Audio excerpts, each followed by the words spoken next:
Hello, once again, good evening. So, today is May 27, 2024, Monday. So, another video ni. Time check is 20:55 hours or 8:55 p.m. So, natin na observe dili gibiya ang lights dili sa library sa undergrad section.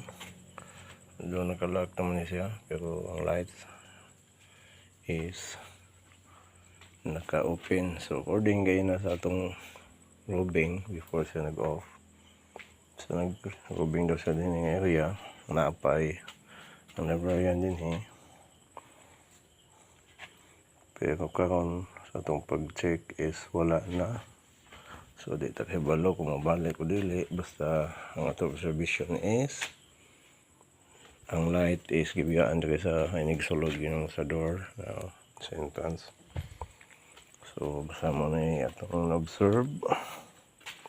So take note lang mo na atong gi-videohan, atong gi-record para natay proof nga mo na siya naka-open ang light anadaan. So that's all for now. Till next video. Thank you very much and good evening.